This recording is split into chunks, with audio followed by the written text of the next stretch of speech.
আসসালামু আলাইকুম সুপ্রিয় শিক্ষার্থীরা, আশা করি তোমরা সবাই ভালো আছো, সুস্থ আছো। একটু দ্রুত আমাকে কমেন্টে জানিয়ে ফেলো যে আমার ভয়েসটা তোমরা ক্লিয়ারলি শুনতে পাচ্ছ কিনা এবং লেখা ক্লিয়ারলি দেখতে পাচ্ছ কিনা। তো প্রথম কথা হচ্ছে ভাইয়া, আমাদের এই যে কোর্সটা আপনারা লঞ্চ করেছেন, যে ফ্রি কোর্স, সেটাতে আসলে আমরা কি কি বেনিফিট পাবো, এটা হচ্ছে তোমাদের প্রথম প্রশ্ন। এটার উত্তরটা হচ্ছে, এইখানে আমি ফিজিক্সের যত ধরনের রিটেন কোয়েশ্চেন ঢাকা বিশ্ববিদ্যালয়ে আসতে পারে এগুলো সবগুলো নিয়ে আলোচনা করব। তো আমরা একদিনে একটা করে চ্যাপ্টার শেষ করব। আজকে আমাদের সূচনা ভেক্টর চ্যাপ্টার দিয়ে আমরা শুরু করতে যাচ্ছি। তো ভেক্টরের ভালো লেভেলের কিছু কোয়েশ্চেন আছে যেগুলো ঢাকা বিশ্ববিদ্যালয়ে আসতে পারে। আমি বিভিন্ন জায়গা থেকে এগুলো কালেক্ট করছি। হ্যাঁ, এখন এমন কোয়েশ্চেন দিবে না তোমাদেরকে, ঢাকা বিশ্ববিদ্যালয় এমন কোনো কোয়েশ্চেন দিবে না যে কোয়েশ্চেনের জন্য তোমাদের ক্যালকুলেটর লাগবে। হ্যাঁ, বুয়েট লেভেলের অল্প কিছু প্রশ্ন আসতে পারে, কিন্তু সেগুলা কিন্তু তুমি হাতে হাতে সলভ করতে পারবা, এমন প্রশ্ন ঢাকা বিশ্ববিদ্যালয়ে কিন্তু আসে। ঠিক আছে, তো তোমার ক্যালকুলেটর লাগবে এমন কোনো কোয়েশ্চেন ঢাবিতে আসে না, এটা হচ্ছে প্রথম কথা। তো দ্বিতীয় কথা হচ্ছে ভাইয়া, আমি তো জানি না আসলে রিটেনে কত মার্ক ঢাকা বিশ্ববিদ্যালয়ে। আগে তোমাদেরকে রিটেন নিয়ে একটু আইডিয়া দিই। হ্যাঁ, যে রিটেনে কত মার্ক। প্রথম কথা হচ্ছে, তোমাকে দাগাতে হবে টোটাল 4টা subject: physics, chemistry, math, biology, Bangla, English. এই যে 6টা আছে, 6টা থেকে তোমাকে 4টা এমসিকিউ হ্যাঁ সাবজেক্ট হিসেবে তোমাকে দাগাতে হবে, এবং রিটেন সেই 4টাই দাগাতে হবে। এখন রুল হচ্ছে, তোমাকে ফিজিক্স কিন্তু অবশ্যই অবশ্যই আনসার করতে হবে, কারণ এটা মেইন সাবজেক্ট। এখানে কিন্তু তোমার অপশন নাই যে আমার অপশন আছে আমি চাইলেই দেখি ফিজিক্সটা আমি স্কিপ করি। তোমার হাতে কোনো অপশনই নাই যে আমি ফিজিক্সটা স্কিপ করব, এমন কোনো অপশন তোমার হাতে নাই। এটা হলো প্রথম কথা। দ্বিতীয় কথা হচ্ছে কেমিস্ট্রি, এটা যে তুমি স্কিপ করবা এমন কোনো অপশন তোমার হাতে নাই। এই দুইটা ম্যান্ডেটরি। ক্লিয়ার? এবার আসি, তোমরা যারা যারা ম্যাথকে মেইন নিয়ে রাখছো কিন্তু মেডিকেল প্রিপারেশন নিছো, তোমরা টাকা করে রাখছো। যারা যারা ম্যাথকে মেইন নিছো, তোমরা যারা যারা ম্যাথকে মেইন সাবজেক্ট নিয়ে রাখছো কিন্তু মেডিকেল প্রিপারেশন নিচ্ছ, তোমরা একটা কাম করে রাখছো, সেটা হচ্ছে ঢাকা বিশ্ববিদ্যালয়ে তোমাকে কিন্তু ম্যাথ দাগাইতেই হবে। ঠিক আছে, সো এটা একটা ঝামেলা। তো তোমাদের ম্যাথের কিন্তু প্রিপারেশন নিতে হবে যদি তুমি ঢাকা বিশ্ববিদ্যালয়েও একটা সিট নিশ্চিত করতে চাও। এবার আসি, যারা বায়োলজি মেইন সাবজেক্ট নিয়ে রাখছো, তোমাদের বায়োলজি দাগাতে হবে, অর্থাৎ যেটা মেইন সাবজেক্ট সেটা তোমাকে দাগাইতে হবে। এটা হচ্ছে ঢাকা বিশ্ববিদ্যালয়ের নিয়ম। ক্লিয়ার? আচ্ছা, তাইলে তুমি যদি 4টা সাবজেক্ট দাগাও তোমার জন্য সবচেয়ে বেস্ট হবে। এটা রিজন হচ্ছে, অনেকগুলো সাবজেক্ট ম্যাথ রিলেটেড, অনেকগুলো সাবজেক্ট কিন্তু হচ্ছে বায়োলজি রিলেটেড। ঠিক আছে, সো একটা কমপ্লিট হয়ে যাবে যদি তুমি 4টা দাগাও। এখন এমন হতে পারে যে ভাই আমি ম্যাথ তো অপশনাল নিয়ে রাখছি, আমি ম্যাথের বদলে আমি বাংলা দাগাতে চাই অথবা আমি ইংলিশ দাগাতে চাই, তুমি চাইলে সেটা করতে পারো, কিন্তু সেক্ষেত্রে একটা প্রবলেম ক্রিয়েট হবে। সেটা হলো কি, তুমি ম্যাথ রিলেটেড কোনো সাবজেক্ট পাবা না। এখন তোমার যদি আগের থেকে ইচ্ছা থাকে যে আমার ম্যাথ রিলেটেড সাবজেক্ট দরকার নেই, তাহলে তো কোনো প্যারা নেই। ক্লিয়ার? সো এই হচ্ছে আমার হিসাব নিকাশ। তো তোমার বায়োলজি এবং ম্যাথ নিয়ে একটা ক্যালকুলেশন ক্রিয়েট হইলেও ফিজিক্স আর কেমিস্ট্রি নিয়ে কোনো ক্যালকুলেশন নাই, এগুলো তোমাকে আনসার করতেই হবে। তো তোমরা কি সিস্টেম কি বুঝতে পারছো? যে নিয়মটাকে তোমাদেরকে আমি শিখালাম, যে ঢাকা বিশ্ববিদ্যালয়ের ক্ষেত্রে মানে নিয়মটা আসলে কি সেটা তোমাদেরকে আগে জানিয়ে দিলাম। আচ্ছা, ফাইন, তো তোমরা নিয়মটা জানলা। তো এখন আসি, ফিজিক্সের ক্ষেত্রে এমসিকিউ কত মার্ক এবং রিটেন কত মার্ক। এই যে ফিজিক্স নিয়ে আমরা আলোচনা করব, গত বছর কিন্তু ফিজিক্স প্রশ্নটা সহজ করে নাই, মোটামুটি লেভেলের কঠিন করছে। তো ফিজিক্সে এমসিকিউ থাকবে মোট 15টা, এবং সিকিউ না বলে আমরা এটাকে বলবো হচ্ছে জাস্ট রিটেন বলবো আর কি। ঠিক আছে, জাস্ট রিটেন কোশ্চেন থাকবে হচ্ছে 10 মার্ক। এখন 10 মার্কের কোশ্চেন আবার কিভাবে থাকবে, কত মার্ক করে থাকবে? এক একটা এমসিকিউ, এক একটা হচ্ছে রিটেন প্রশ্ন 2.5 মার্ক করে থাকবে, অর্থাৎ টোটাল 4টা প্রশ্ন পাবা। কয়টা প্রশ্ন পাবা? টোটাল 4টা প্রশ্ন তোমরা পাবা এখানে। ওকে, তাহলে এক একটা প্রশ্ন 2.5 মার্ক করে থাকবে, তাহলে মোট হচ্ছে কত? 10 মার্ক। তাহলে 4টা রিটেন তোমাদের কোশ্চেন থাকবে। এখন তোমাদের টোটাল চ্যাপ্টার আছে, শর্টের বাইরে আসে না ঢাকা বিশ্ববিদ্যালয়। তো তোমার হচ্ছে ফার্স্ট পেপারের 8টা আছে, হ্যাঁ, এবং হচ্ছে সেকেন্ড পেপারের 7টা আছে। তো এগুলো মিলায় ঝিলায় টোটাল 4টা আসবে। ওটার মধ্যে ভেক্টর থেকে পরপর 2 বছর কিন্তু আসছে, এবং এটা হেভি ইম্পর্টেন্ট একটা চ্যাপ্টার।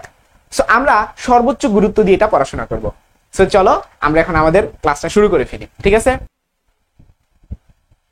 তো আমরা শুরু করতে যাচ্ছি আমাদের ভেক্টর চ্যাপ্টারে ঢাকা বিশ্ববিদ্যালয়ের রিটেনে আসা উপযোগী প্রবলেম সলভিং এ। তো সর্বপ্রথম যে ম্যাথটা তোমাদের জন্য রেখেছি, তো দেখো কি বলা হয়েছে, যে দুটা ভেক্টর এ এবং বি যথাক্রমে পূর্ব ও উত্তর দিকে ক্রিয়াশীল। কোন দিকে কোন দিকে? পূর্ব দিকে এবং উত্তর দিকে ক্রিয়াশীল। এদের মান যথাক্রমে 4a এবং 3a। এ ভেক্টর এবং বি ভেক্টরের মান এবং অভিমুখ নির্ণয় করো। অ্যাকচুয়ালি এখানে এবং না, এটা হবে গিয়ে মাইনাস। হ্যাঁ, আচ্ছা, তাহলে আমাদেরকে স্যার কি বের করতে বলছে? A vector minus B vector. আগে এটা চিত্র আঁকার চেষ্টা করো। তো ফার্স্ট অফ অল আমরা যদি চিত্র আঁকি এইভাবে, খেয়াল করে দেখো এ ভেক্টরটা এবং বি ভেক্টরটা কে কোন দিকে অবস্থিত? এ ভেক্টরটা অবস্থিত হচ্ছে পূর্ব দিকে। তো চেষ্টা করবা বাংলাদেশের যে ম্যাপ শিখছো না, সেই ম্যাপ অনুযায়ী আঁকতে। বাংলাদেশের ম্যাপ অনুযায়ী নিচে হচ্ছে বঙ্গোপসাগর, সো এখানে আমরা দক্ষিণ লিখতে পারি এবং উপরের দিকে আমরা কি উত্তর লিখতে পারি। বাংলাদেশের ম্যাপ অনুযায়ী এই দিকে হচ্ছে আমাদের পশ্চিমবঙ্গ, কলকাতা এগুলা থাকে। সো আমরা চাইলে এটাকে কি লিখতে পারি? এটাকে আমরা পশ্চিম লিখতে পারি এবং এই ডান পাশটাকে পূর্ব লিখতে পারি। তো লিখলাম। এখন পূর্ব দিকে এ ভেক্টরটা কাজ করতেছে এবং সেটার ভ্যালুটা হচ্ছে 4a। তাহলে পূর্ব দিকে তুমি একটা ভেক্টর রাখো, পূর্ব দিকে একটা ভেক্টর রাখবা এবং ভ্যালুটা কত দিবা? 4a। সো এতটুকু হচ্ছে 4a। তারপরে উত্তর দিকে একটা ভেক্টর রাখবা এবং সেটাকে আমরা বি দ্বারা অভিহিত করব এবং সেটা ভ্যালু হচ্ছে 3a। তাহলে উত্তর কোন দিকে? উপরের দিকে। উপরের দিকে 3a হবে। এখান থেকে এতটুকু হচ্ছে 3a। এখন এই 4a, এই ভেক্টরটার নাম কি? এ ভেক্টর। ঠিক আছে, এই 4a এটা হচ্ছে মান। তাহলে আমরা ভেক্টরকে কি বলবো? এ ভেক্টর। এটার মান হচ্ছে 4a। আর 3a এটা কোন ভেক্টরটা? B vector. এখন আমরা যে কাজটা করব, a মাইনাস বি নির্ণয় করব। প্রশ্নে বলছে a মাইনাস বি নির্ণয় করতে, ভেক্টর আকারে কিন্তু প্রশ্নে বলছে a মাইনাস বি নির্ণয় করতে। এখন দুইটা ভেক্টরকে কি তুমি সরাসরি বিয়োগ করতে পারো? পারো না। তোমাকে যে কাজটা করতে হবে, আগে যোগ করে নিতে হবে। আমরা ভেক্টরটা আসলে কি করে থাকি? লব্ধি নির্ণয় করা মানে যোগ করা। দুইটা ভেক্টর লব্ধি নির্ণয় করা মানে যোগ করা। দুইটা ভেক্টর লব্ধি নির্ণয় করা মানে যোগ করা। তো চলো যোগ করে ফেলি। কিভাবে যোগটা করব? এ ভেক্টর যোগ মাইনাস অফ বি ভেক্টর, অর্থাৎ বি ভেক্টরটাকে আমরা জাস্ট উল্টাই দিব। That's it. বি ভেক্টরটাকে আমরা কি করব? জাস্ট উল্টাই দিব। তো এ ভেক্টর তো ছিল এদিকে, বি ভেক্টর ছিল এদিকে, এটাকে আমরা জাস্ট উল্টাই দিব। ক্লিয়ার? 3 এটা ছিল উপরের দিকে, এটাকে উল্টাই দিবা। তো আমি অন্য একটা কালার দিয়ে দেখাই। ফর এক্সাম্পল হচ্ছে আমি ধরো গ্রিন কালার দিয়ে দেখাই। এই যে 3a টাকে আমি কি করলাম? এদিকে দিয়ে দিলাম। আগে 3টা ছিল ওইদিকে, আমাদেরকে কি করতে হবে? বি ভেক্টরটাকে নেগেটিভ করতে হবে। দ্যাটস ওয়াই এটা নিচের দিকে দিয়ে দিলাম। ক্লিয়ার? তাহলে এখন বলো তো এই মাইনাস বি এর সাথে এ, এটাকে এখন আমরা কোন অপারেশন করব? ভেক্টর যোগ করব। ক্লিয়ার? তাহলে এইখানে একটা ভেক্টর কাজ করতেছে, এখানে একটা ভেক্টর কাজ করতেছে, ওই ভেক্টরটা আমরা ভুলে যাব। ওকে, তাহলে এই বরাবর যে ভেক্টরটা কাজ করতেছে সবুজ কালার, সেইটার ভ্যালু কত? সেটার ভ্যালু এই যে 3a। তাহলে সবুজ কালার যেটা কাজ করতেছে সেটার ভ্যালু হচ্ছে 3a। লাল কালার যেটা কাজ করতেছে এই বরাবর, সেটার ভ্যালু হচ্ছে 4a।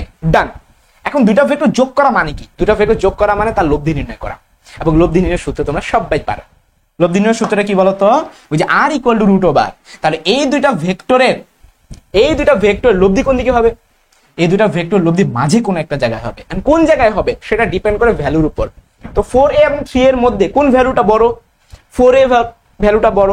সো আমাদের লব্ধিটা 4 এর দিকে একটু ঝুঁকে থাকবে। ঠিক আছে, এটা মাঝখানে যদি এই রেখাটা হয় 45 ডিগ্রি, তাহলে লব্ধিটা 4 এর দিকে একটু ঝুঁকে থাকবে। তার মানে চিত্র যখন আঁকবা একটু সাবধানে 4 এর দিকে একটু ঝুঁকায় দিবা এবং এটার নাম ধরো দিলা আর। তাহলে যদি বলি আর নির্ণয় করো, কিভাবে নির্ণয় করবা? √r। ওই যে আমাদের যে সূত্র ছিল p² + q² + 2pq cos α। তো সেইখানে এই বরাবর যে ভেক্টরটা, এটাকে আমরা p হিসেবে ধরতে পারি। ঠিক আছে, এটা যদি থিটা হয় তাহলে p হিসেবে আমরা কাকে ধরবো? a ভেক্টরকে ধরবো। ক্লিয়ার? p হিসেবে আমরা a ভেক্টরকে ধরবো। তাহলে কি হবে? a² প্লাস, তারপর এইটা আমরা q ভেক্টর হিসেবে ধরতেছি। ক্লিয়ার? এইটা b কে তাহলে এখানে আমরা কি লিখবো? b² plus 2ab। এবার cos লিখে কি লিখবা? একটু ঠান্ডা মাথায় দেখো তো। cos লিখে আমরা আলফা লিখবো, অর্থাৎ দুইটা ভেক্টর মধ্যবর্তী কোণ, এই ভেক্টর আর এই ভেক্টর মধ্যবর্তী কোণ কত? 90 ডিগ্রি। তাহলে আমরা এখানে 90 ডিগ্রি লিখে ফেলবো। আশা করি বুঝতে পারছো। এখন এটা জানো যে cos 90 মান যেহেতু 0, সেই পার্টটুকু বাদ চলে যাচ্ছে, তাহলে হবে √a² প্লাস b²। এখন এর ভ্যালু হচ্ছে তোমার 4a, তাহলে 4a এর হোল স্কয়ার এবং b এর ভ্যালুটা হচ্ছে 3a, তাহলে 3a এর হোল স্কয়ার। তাহলে দেখো আমরা জানি 3 4 থাকলে কত হয়? 5 হয়। এটাই তো আমাদের পিথাগোরাস ছিল। সো এত প্যারা খাওয়ার কিচ্ছু নেই, 3 4 থাকলে 5 হয়। ক্লিয়ার? তাহলে আর কিন্তু আমাদের নির্ণয় করা শেষ। আমরা কি করে ফেলছি? যে a ভেক্টর মাইনাস b ভেক্টরটা আমরা নির্ণয় করে ফেলছি, এটার মানটা নির্ণয় করে ফেলছি। সো এটা পাশে একটা আনসার লিখে দিবা। এরপরে নেক্সট কাজ হচ্ছে অভিমুখ নির্ণয় করা। অভিমুখ মানে অ্যাঙ্গেল, থিটাটা নির্ণয় করা। তো থিটাটা কিভাবে নির্ণয় করবো ভাইয়া? ওই যে থিটাটা, সেটা ফর্মুলা হচ্ছে tan θ = নিচে এবং বাম পাশে, নিচের বাম পাশে হয় যে সিঙ্গেল থাকবে। কে সিঙ্গেল? যার সাথে অ্যাঙ্গেল। যে সিঙ্গেল তার সাথে আমরা অ্যাঙ্গেল হিসেবে ধরবো। ঠিক আছে, তাহলে জিনিসটাকে আমরা এভাবে বলতে পারি, যার সাথে অ্যাঙ্গেল ধরছি, অ্যাঙ্গেলটা ধরছি কার সাথে, এর সাথে, এটা আমাদের এ। যার সাথে অ্যাঙ্গেল ধরবো সে নিচে সিঙ্গেল হিসেবে থাকবে, আর বাকি যে থাকবে সে মিঙ্গেল। মিঙ্গেল মানে কি? মিঙ্গেল মানে হচ্ছে তার সাথে সাইন এবং কস থাকবে। এখন প্রশ্ন হইতেছে ভাই আমি কিভাবে মনে রাখবো? টেনের সূত্র কি সাইন বাই কস না? ওইভাবে মনে রাখবা। তাহলে এখানে হবে সাইন আলফা, এখানে হবে কস আলফা, দ্যাটস ইট। এখন সব ভ্যালুগুলো যদি তুমি বসাই দাও আনসার পেয়ে যাবে। আবার আরেকটা কাজ করা যায়, এইটা না কইরা ডাইরেক্ট তেরা লম্বা ভূত দিয়েও করা যায়। তুমি চাইলে এভাবে করতে পারো, অথবা তেরা লম্বা ভূত দিয়েও করা যায়। আমি একবার ভেক্টর থেকে ভেঙে ভেঙে পড়াচ্ছি। ঠিক আছে, তাহলে বি সাইন আলফা, তো বি এর ভ্যালু তো তোমার জানা আছে 3a। ঠিক আছে, সাইন আলফা, আলফার মান তোমার জানা আছে 90 ডিগ্রি, ডিভাইডেড বাই এর ভ্যালু তোমার জানা আছে। খেয়াল করে দেখো আমাদের এর ভ্যালু কত ছিল? 4a ছিল, তাহলে 4a প্লাস cos 90 ডিগ্রি, তো sin 90 এর মান তো 1, তাহলে উপরে হবে 3a, নিচে হবে 4a। তাহলে a যদি কাটাকাটি যায় আর tan কে যদি আমরা ওই পাশে পাঠাই দিই, তাহলে theta is equal two answer হবে tan ইনভার্স 3/4। সো এটাই হচ্ছে আমাদের আনসার। ঠিক আছে, সো একটু দ্রুত কমেন্টে জানাও পুরো ম্যাথটা বুঝতে পারছো কিনা। তো এখন আমরা দ্বিতীয় ম্যাথটা সলভ করব। দেখো প্রশ্নে কি বলা হয়েছে, f মানের একটি বলকে দুইটি অংশে বিশ্লেষণ করলে, হ্যাঁ কয়টা অংশে বিশ্লেষণ করব? দুইটি অংশে বিশ্লেষণ করব। বিশ্লেষণ করলে একটি অংশ যদি বলটি সমমানের হয়, মানে তুমি f কে দুইটা ভাগে ভাগ করবা, ওটার মধ্যে একটা হবে f এরই সমান। খেয়াল করো, f মানের একটি বলকে দুটি অংশে বিশ্লেষণ করলে একটি অংশ যদি বলটি সমমানের হয়, একটি অংশ কি হবে? বলটি সমমানের হবে এবং এর সাথে 90 ডিগ্রি কোণ উৎপন্ন করবে, সমকোণ উৎপন্ন করবে। জিনিসগুলো কি ক্যাচ করতে পারতেছো? যে তোমার ধরো একটা ভেক্টর হচ্ছে f, ক্লিয়ার? এইটা দুইটা আমরা ভাগে ভাগ করব, তো একটা ভাগ হবে ওর সাথে 90 ডিগ্রি এবং ওটার মানও হবে f। কথা কি ক্লিয়ার? f মানের একটা বলকে আমরা দুই ভাগে ভাগ করবো, এটা হচ্ছে f মানের বল, এটাকে আমরা দুই ভাগে ভাগ করতেছি, এটা হলো একটা ভাগ, আর একটা ভাগ এদিকে কোথাও হবে। তুমি বলতে পারো ভাই আপনি ফার্স্টেই কেন এটা এমনি আসছে? উত্তরটা হচ্ছে প্রশ্নে বলে দিছি যে এক সমকোণ। উত্তরটা হচ্ছে এটার সাথে এক সমকোণ, এটা প্রশ্নেই বলে দিচ্ছে, এবং দুইটা মান সমান, দুটি সমমানের বলে দিচ্ছে। তাহলে এইটা f হলে এটাও f, ফাইন। আরেকটা আছে না, আমরা যেহেতু দুইটা ভাগে ভাগ করছি, এদিকে আরেকটা হবে, ক্লিয়ার? ওটার মান আমরা জানি না, ওটার মান আমরা জানি না দেখা মনে মনে সেটাকে আমরা কিউ নাম দিলাম। এরপর স্যারে কি বলছে, তবে অপর অংশটির মান এবং দিক নির্ণয় করা, অর্থাৎ এই কিউ এর মান এবং দিকটা নির্ণয় করতে হবে। কিচ্ছু দেওয়া নাই, কোনো ডিগ্রি কিছু দেওয়া নাই, কোনো ভ্যালু দেওয়া নাই। এটা আমরা খুবই সুন্দর ছোট্ট একটা কনসেপ্ট দিয়ে সলভ করব। ভেক্টরে খুব সুন্দর একটা কনসেপ্ট আছে, সেটা হচ্ছে তুমি ভেক্টরকে এক জায়গা থেকে আরেক জায়গায় শিফট করতে পারবা যদি তুমি মান এবং দিক সেম রাখো। তো আমি ধরো এই ভেক্টরটাকে ধইরা এদিকে শিফট করব, হ্যাঁ এটাকে ধরে সমান্তরাল রেখে এদিকে শিফট করলাম, ঠিক আছে? এদিকে শিফট করলাম। এখন তোমরা বলো তো, আমি ভেক্টর যে সাইজ ছিল ওই সাইজে রাখছি না? রাখছি, তার মানে ভেক্টর মান চেঞ্জ করি নাই। আবার এটা যত ডিগ্রি অ্যাঙ্গেল ক্রিয়েট করছিল এর সাথে তত ডিগ্রি অ্যাঙ্গেলই রাখছি, তার মানে আমি ভেক্টর রুল ফলো করছি। এবার এইখানে পিথাগোরাস অ্যাপ্লাই করব। খেয়াল করে দেখো, এটা f, x অক্ষ বরাবর এই যে এই ভ্যালুটা হচ্ছে আমাদের f, ক্লিয়ার? আবার y অক্ষ বরাবর যে ভ্যালুটা এটাও হচ্ছে আমাদের f, তাহলে দুইটা f পেয়ে গেলাম। ভূমি যদি f হয়, লম্ব যদি f হয়, তাহলে অতিভুজ কত হয়? মুখস্থ √2f, বা তুমি চাইলে পিথাগোরাস দেখাইতে পারো। তো আমাদের তো এত সময় নেই, ঢাকা বিশ্ববিদ্যালয়ে তুমি যত শর্টকাটে পারো করবা, কোনো সমস্যা নেই। তাহলে এটা যদি f হয়, এটা যদি f হয়, তাহলে এটা কত হবে? √2 × f, ক্লিয়ার? তুমি চাইলে দেখা দিতে পারো, তুমি চাইলে না দেখা জাস্ট চিত্র এঁকেও বুঝাই দিতে পারো। তাহলে অপর অংশটির মান, খেয়াল করো এই √2f এটাই তো কিউ, এটাই তো কিউ। তাহলে আমরা এইভাবে লিখতে পারি কিউ সমান সমান √2 × f, এটা একটা আনসার। আরেকটা কাজ বাকি আছে, সেটা হচ্ছে দিক নির্ণয় করতে বলছে, ক্লিয়ার? দিকটা হইতাছে এই যেটা পুরোটা দিক, কিন্তু অ্যাকচুয়ালি যে এই যে এটা পুরোটা, কারণ এটা পুরোটা আমি ধরো সরাসরি নির্ণয় করব না, আমি একটা চালাকি করব। চালাকিটা হচ্ছে যে আমি এই অ্যাঙ্গেলটা নির্ণয় করব, এই অ্যাঙ্গেলটা, ক্লিয়ার? এই অ্যাঙ্গেলটাকে আমি নাম দিচ্ছি ফর এক্সাম্পল ধরো হচ্ছে থিটা নাম দিই। এখন থিটা নির্ণয় করা কোনো ব্যাপার? কোনো ব্যাপারই না। তুমি ভূমি জানো, লম্ব জানো, অতিভুজ জানো, সবই জানো, তুমি থিটা নির্ণয় করে ফেলো। তো টেরা লম্বা ভূত আমরা জানি, টেরা লম্বা ভূত, তাহলে tan θ সমান সমান লম্বের মান হচ্ছে f আর ভূমির মান হচ্ছে f, তাহলে f/f মানে কত? 1। তাহলে থিটার মান কত ডিগ্রি হচ্ছে? থিটার মান 45 ডিগ্রি হচ্ছে। তোমাদের কাছে আমার কোশ্চেন, এটা যদি 45 ডিগ্রি হয়, এটা কত ডিগ্রি? উত্তরটা খুবই সহজ। দেখো এই অ্যাঙ্গেলটা এবং এই অ্যাঙ্গেলটা, এই দুটো কিন্তু পরস্পর সমান, ক্লিয়ার? হ্যাঁ সদৃশ কোণ, এই দুটো পরস্পর সমান। তাহলে আমি যেহেতু থিটা পেয়ে গেলাম 45 ডিগ্রি, এই অ্যাঙ্গেল এর অ্যাঙ্গেল যেহেতু সমান, আমার ডিরেক্ট আনসারটা বের হয়ে যাচ্ছে, 180 থেকে বিয়োগ করলে অ্যান্সার হয়ে যাচ্ছে, তাই না? এই অ্যাঙ্গেলটা কিভাবে বের করব? Just 180 minus 40। আশা করি বুঝতে পারছো। তাহলে নির্ণয় কোণ, তাহলে এইভাবে লিখবা, নির্ণয় কোণ সমান সমান 180 মাইনাস 45 ডিগ্রি। সো আনসারটা হবে 135 ডিগ্রি আনসার। ঠিক আছে, আচ্ছা আমরা এখন হচ্ছে পরবর্তী ম্যাথে চলে যাচ্ছি। এই কোশ্চেনটা খুবই দারুণ একটা কোশ্চেন, এটা অ্যাকচুয়ালি কৃষিতে আসছিল, এগ্রিকালচার ইউনিভার্সিটিতে এই কোশ্চেনটা আসছে। তো এখানে কি বলছে দেখো, দুটি বল পরস্পর এক সমকোণে ক্রিয়া করলে তাদের লব্ধি হয় √30। দুইটা বল এক সমকোণে ক্রিয়া করা মানেই পিথাগোরাস। দুইটা বল এক সমকোণে ক্রিয়া করা মানেই পিথাগোরাস। তাহলে তুমি যে কাজটা করবা, যেহেতু ম্যাথ একটু বড়, চেহারা দেখলেই বোঝা যায়, তুমি আগে মাঝখানে একটা দাগ দিয়ে নিবা। তোমার খাতায় কিন্তু পর্যাপ্ত জায়গা থাকবে না, অল্প জায়গার মধ্যেই সলভ করতে হবে। একটা পেজকে দুইটা ভাগে ভাগ করা হয়, প্রথম ভাগে একটা ম্যাথ, দ্বিতীয় ভাগে একটা ম্যাথ, অর্থাৎ হাফ পেজের মধ্যে তোমাকে ম্যাথ করতে হবে। এই ম্যাথ যদি তুমি ইন্টারের মতো করে করো, তোমার একটা 2 পেজ চলে যাবে। তো কিভাবে 2 পেজকে হাফ পেজে নিয়ে আসে? সেটা হচ্ছে তুমি তোমার খাতাটাকে এভাবে অর্ধেক করে নিবা। বাম পাশে ম্যাথের ফার্স্ট হাফ পার্টটুকু করবা এবং ডান পাশে সেকেন্ড হাফ পার্টটুকু করবা। আশা করি ক্লিয়ার হয়েছে। তো ফার্স্ট হাফটুকু কিভাবে করবা? ফার্স্ট হাফটুকু করবা হচ্ছে, তুমি এই যে এক সমকোণ ক্রিয়া করলে এটা ধরে তুমি ম্যাথটা করবা। ঠিক আছে, আর তুমি যত শর্টকাটে পারো, এক সমকোণ মানে পিথাগোরাস, এক সমকোণ মানে পিথাগোরাস, এক সমকোণ মানে পিথাগোরাস। আর তুমি তো জানো না ওদের ভ্যালু কত কত, পি আর কিউ। তুমি ভূমিকে ধরো পি এবং তুমি হচ্ছে বাকিরা ধরো তুমি কিউ।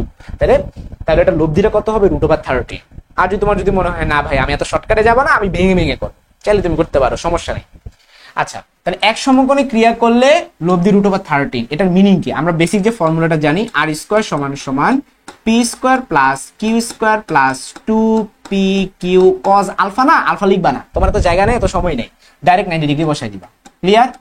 আচ্ছা, তো এই লব্ধির মানটা স্যারে কিন্তু দিয়ে দিছি √13। তো √13 কি স্কোয়ার করলে শুধু 13 হয়। ঠিক আছে, তারপর পি এর মান তো তুমি জানো না, কিউ এর মানও তুমি জানো না, কিন্তু এটা তো জানো cos 90 মান 0। সো এই অংশটুকু 0 হয়ে গেলে 1 নং দিয়ে রেখে দিবা। এবার আসো পরের পার্টটুকুতে, কি বলছে? আবার তারা 120 ডিগ্রি কোণে ক্রিয়ারত থাকলে লব্ধিটা হবে √7 নিউটন। 120 ডিগ্রি কোণে ক্রিয়ারত মানে কি? এই সূত্রটাই জাস্ট এখানে হবে কি 120 ডিগ্রি। তাহলে চলো লিখে ফেলি, আর স্কোয়ার সমান সমান P square plus Q square plus 2p/q cos 120 degree. এখন ভাই তোমার হাতে তো ক্যালকুলেটরই নেই, অনেকে আছে তোমরা cos 120 ডিগ্রি মান পারো না। এটা মুখস্থ রাখলে সবচেয়ে বেটার, পরীক্ষার হলে বের করা মানে উচিত না। ঠিক আছে, সময় নেই, -1 মুখস্থ, -1। তাহলে এখন আর এর মান কিন্তু স্যারে দিয়ে দিছে। আর এর মানটা কত দিছে দেখো, √7। তাহলে √7 কে স্কোয়ার করলে শুধু 7 হয়। তাহলে এইভাবে লিখতে পারি P square plus Q square plus 2p/q into -1/2। তো -1/2 এর এই 2 আর এই 2 কাটাকাটি, তাহলে কত দাঁড়াচ্ছে? 7 সমান সমান P square plus Q square minus pq। তাহলে এটাকে আমরা দিয়ে রাখলাম। এখানে 2 নং দেওয়ার দরকারই নেই, কারণ P square plus Q square মান রেডিমেড আমাদের জানা আছে। P square plus Q square মান হচ্ছে 13। সো এখানে যদি বসাই দিই 13, তাহলে দেখো খুব সুন্দর মতো হয়ে যাচ্ছে, বা 7 সমান সমান 13 মাইনাস pq। তাহলে pq কে ডান থেকে বামে যদি নিয়ে আসি, তাহলে pq সমান সমান 13 - 7। 13 - 7 এর মান কত দেখো তো, 3 3 6। তাহলে এখান থেকে এটা বলতে পারি যে p সমান সমান 6/q। এটাকে ধরো তুমি 2 নং দিয়ে রেখে দিলাম। এইবার এই p এর ভ্যালুটা 1 নং এ বসাই দাও। তাহলে 1 হতে আমরা কি পাই? 1 হতে পাবো 13 সমান সমান পি স্কোয়ার প্লাস কিউ এর ভ্যালু হচ্ছে 6/q। তাহলে 6/q বসাই দিয়ে হোল স্কোয়ার করে দিবা। ঠিক আছে, ওকে। তুমি এখানে পি এর জায়গা বসাচ্ছ, ঠিক আছে? তাহলে পি এর জায়গা যদি বসায় দাও, জাস্ট 6/qটা হয়ে যাবে। ওকে, তাহলে আমরা লিখে ফেলি 6/q এর whole square plus Q square. এখান থেকে কিউর মান বের হয়ে যাবে। তাহলে লিখে ফেলি যে 13 সমান সমান 36/q square plus Q square. Okay, আচ্ছা, যারা মাথা পারো তোমরা চাইলে এই লাইন থেকে এই লাইন ডিরেক্ট চলে আসবে। ঠিক আছে, তাহলে কিউ স্কোয়ার যদি আমি নিচে লিখি, উপরে হবে 36 plus Q to the power 4। এরপরে যদি গুণ করি, তাহলে কিউ টু দ্য পাওয়ার 4 কোনাকুনি গুণ করলে এপাশ থেকে এপাশে চলে আসলে -13q স্কোয়ার প্লাস 36।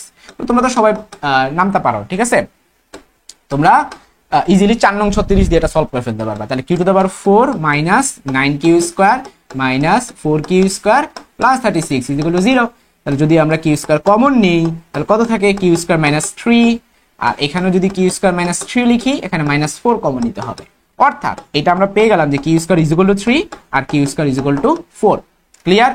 সো এখানটাতে আমরা এটা 9 থাকে, এটা 9 থাকে, ডাইরেক্ট কিউ এর মান 3 হয়ে যাবে, ডাইরেক্ট কিউ এর মান 3 হয়ে যাবে, এবং এখানে কিউ এর মানটা কত হয়ে যাবে, কিউ স্কয়ার মান যেহেতু 4 তাহলে কিউ এর মানটা 2 হয়ে যাবে। ঠিক আছে? ওকে, তাহলে আমাদের কিন্তু দুইটা ভ্যালু বের হয়ে গেল, 2 এবং 3। ওকে, তো তুমি যদি এই মান 2 এবং 3 এর মান যদি তুমি এখানেও বসাই দাও, 2 এবং 3ই বের হবে। কিউ এর মান তুমি 2 বসাও, একবার পি এর মান 3 হবে, তুমি কিউ এর মান 3 বসাও, পি এর মান 2 বের হবে, তাহলে একই তো বের হচ্ছে। সো এটাই আনসার। তাহলে আনসারটা কত দাঁড়াচ্ছে? 2,3 আনসার। ক্লিয়ার? এই যে বলদের মান নির্ণয় করতে বলছে, আমাদের মান নির্ণয় হয়ে গেল। তুমি বলতে পারো ভাই আপনি তো কিউ বের করছেন, সমস্যা নাই, কিউ তো আমার দুইটা বের হয়েছে, স্কয়ার আকারে বের হয়েছে না, এই দুইটাই। যদি তুমি কিউ এর ভ্যালু এখানে বসায় দাও, পি এর ভ্যালু একই বের হবে। আশা করি বুঝতে পারছো। সো 2 হলে 3, 3 হলে 2, that's it. Next 4 number math, খুবই সুন্দর একটা ম্যাথ। প্রশ্নে বলা হয়েছে যে যদি আর ভেক্টর সমান সমান বিটি square I plus city cube J হয়, যেখানে বি এবং সি হচ্ছে ধনাত্মক ধ্রুবক, কখন বেগ ভেক্টর এক্স ও ওয়াই এর অক্ষের সাথে 45 ডিগ্রি কোণে থাকবে। খুবই সুন্দর একটা math. First of all R vector দিছে এবং তোমাকে বেগ ভেক্টরের কথা বলছে। তো আর হচ্ছে একটা অবস্থান ভেক্টর, অবস্থান ভেক্টরকে আমরা ডিফারেন্সিয়েট করলে কি পাবো? বেগ ভেক্টর পাবো। এটা কই থেকে পাইছি? ওই যে এস হলো v t, v equal to s by t. এই এস বাই টি নিচে টি আছে, এটার মিনিংটা কি? আমরা প্রতি একক সময়ের জন্যই সরণটার হার নির্ণয় করতেছি। তারপর অবশ্যই ডিফারেন্সিয়েট ফরম্যাটে নিয়ে আসতে পারি। যদি ডিফারেন্সিয়েট ফরম্যাটে নিয়ে আসি তাহলে এভাবে লিখবো যে বি ভেক্টর সমান সমান এই আর এর কি ডিডিটি। ক্লিয়ার? তাহলে আর ভেক্টর যদি লিখি, আর ভেক্টরটা কত? B T square I plus C T Q J. তো ডিফারেন্সিয়েশন করবো কি টি এর সাপেক্ষে? খুবই সোজা, টি স্কয়ার ডিফারেন্সিয়েট করলে কত হয়? 2t হয়। পাশে একটা বি ছিল, তাহলে কত হবে? 2bti। এখানে আবার টি কিউবকে ডিফারেন্সিয়েট করলে কত হয়? 3t স্কয়ার হয়, তাহলে 3ct স্কয়ার জে। সো আমাদের বেগ ভেক্টরটা কিন্তু নির্ণয় করা শেষ। এখন বেগ ভেক্টরটা অন্য আরেকটা ফরম্যাটে বের করতে হবে, সেটা হলো এক্স অক্ষের এবং ওয়াই অক্ষের সাথে 45 ডিগ্রি অ্যাঙ্গেলে বেগ ভেক্টরটা নির্ণয় করব অন্য ফরম্যাটে। সেটা হচ্ছে 45 ডিগ্রি অ্যাঙ্গেলে আছে, এটা বলে দিছে। তাহলে আমরা একটা কাজ করি, চলো চিত্র আঁকি। হ্যাঁ, এই বেগ ভেক্টরটা এই যে এক্স অক্ষের সাথে সে 45 ডিগ্রি অ্যাঙ্গেল ক্রিয়েট করছে। এখন তোমরাই বলো, তাহলে ভেক্টরটাকে আমি যদি আইজে দিয়ে প্রকাশ করি কত হবে? খুবই সিম্পল, ভিটা এক্স অক্ষের সাথে 45 ডিগ্রি অ্যাঙ্গেলে, তো 45 ডিগ্রি অ্যাঙ্গেলে তার মানে তার আনুভূমিক বরাবর উপাংশটা হচ্ছে cos 45। ক্লিয়ার? cos 45, তার আনুভূমিক বরাবর উপাংশ আমরা লিখব cos 45। তার মানে বি ভেক্টর সমান সমান কত হবে ভাইয়া? cos 45 degree. যেহেতু এক্স অক্ষ বরাবর একক ভেক্টর আই, সো আমরা আই লিখব, প্লাস ওয়াই অক্ষ বরাবর তো সেম কাহিনী 45 ডিগ্রি, সো sin 45 লিখব, sin 45 লিখব। এবং এইখানে আমাদের একক ভেক্টরটাকে জে, তাহলে এখানটাতে কি লিখে দিব? জে লিখে দিব। ক্লিয়ার? তাহলে এইগুলা হচ্ছে আমাদের জাস্ট ভ্যালুগুলো আমরা লিখে ফেললাম। ওকে, আচ্ছা, তো cos 45 এবং sin 45 এর ভ্যালু কিন্তু তোমাদের জানা আছে। এই ভ্যালুগুলো কত? 1/√2। তো তোমরা যে কাজগুলো করবা 1/√2 লিখে দিবা, 1/√2 i প্লাস এখানে কত হবে? 1/√2 j। তাহলে খেয়াল করে দেখো, তুমি কিন্তু বেগ ভেক্টর এখান থেকে জানলা। ক্লিয়ার? আবার তুমি বেগ ভেক্টর কিন্তু এখান থেকেও জানলা। এখন তোমার কাজ কি?